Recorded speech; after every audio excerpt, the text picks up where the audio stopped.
ಹೇಳಿ, ನೀವು ಇಲ್ಲಿಯ ಪಟ್ಟದ ರಾಣಿ ಅಲ್ವಾ? ಇರುವವಳು ನಾನಲ್ವ ದಾಸಿ? ಒಂದು ಕ್ಷಣವಾದರೂ ನನಗಿಂದ ಮಲಗಲಿಕ್ಕೆ ಅವಕಾಶ ಉಂಟಾ? ನಿಮ್ಮ ಸೇವೆ ಮಾಡುವುದು, ಈ ಮನೆಯ ಕೆಲಸ ಮಾಡುವುದು, ಇದಕ್ಕೊಂದು ನಾನು ಹಿಂಜರಿ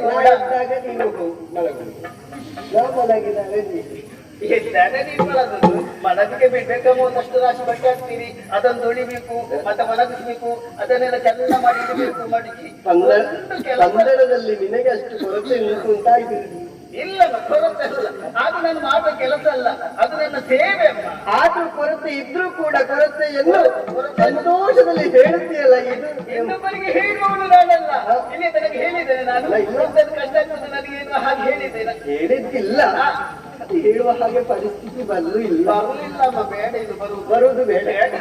ಹಾಗೆ ಹೇಳಿ, ಈ ಕೆಲಸಕ್ಕೆ ಆತನ ಬಲಿತಾನೆ, ನೀವು ಬರುವುದು ಬೇಡ, ನೀವಿಲ್ಲೇ ಇರಿ.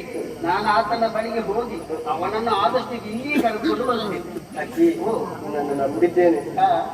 ಏನಾದ್ರು ಉಂಟ ಹುಡುಗರು ಹೇಳಿ? ಹುಡುಗಿರಿ ಇದೇ ಹುಡುಗಿರಿ ಒಂದು ಇದೇ ನಿನಗೆ ಒಂದು ಹುಡುಗರು ಏನಾದ್ರೂ ಇದ್ದೆ ಕೊಡಲ್ಲ. ಅನ್ನ ಪ್ರಾಯದಿಂದ ನೀನು ನೋಡಿಕೊಂಡು ಬಂದಿದ್ದೇನೆ. ನೀನು ಕೊಡಬೇಕಂತ ಈ ಹುಡುಗರು. ಹೌದಾ? ಆಯ್ತಾಯ್ತು, ಆದಷ್ಟು ಈಗ ನಿನ್ನ ಒಳಗಿರಲ್ಲ.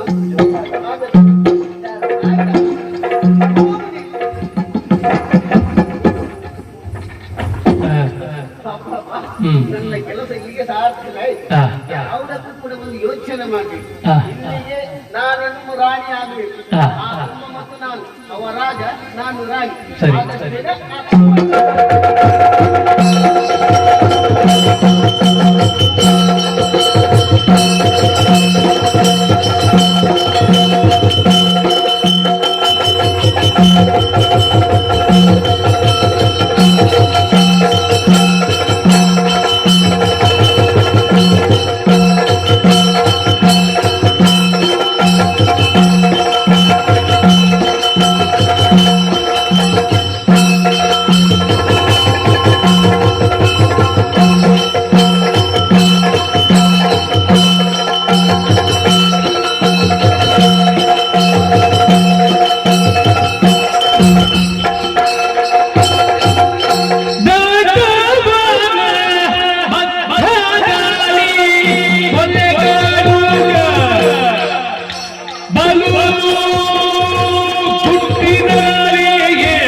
ನನ್ನ ತಂದೆ ತಾಯಿಯನ್ನು ಕಳೆಕೊಂಡವ ನಾನು ಅನಾಥನಾಗ್ತೇನೆ.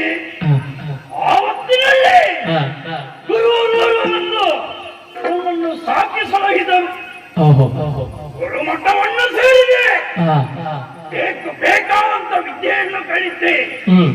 ಅದರೇನು ನೋಡೋಣ, ತಿನ್ನುವುದಕ್ಕೆ ಅನ್ನುವುದಕ್ಕೆ ಏನು ಪ್ರಯೋಜನ ಇಲ್ಲ, ಸಂಪತ್ತಿಲ್ಲ. ಇಷ್ಟು ದೊಡ್ಡವನಾಗಿದ್ದೇನೆ, ಒಂದೇ ಒಂದು ಚಿಕ್ಕ ಇಷ್ಟೇ ಏನು ರಾಜನಾಗಬೇಕು, ರಾಜನಾಗಿ ಬೆಳೆಯಬೇಕು, ಸಂಪತ್ತು ಸೌಭಾಗ್ಯದಿಂದ ತುಳುಕಬೇಕೆಂಬ ಆಸೆ. ಆದರೆ ಏನು ಮಾಡೋಣ, ಒಂದು ವರ್ತಮಾನವನ್ನು ಕೇಳಿದ್ದೇನೆ. ವಂದನ!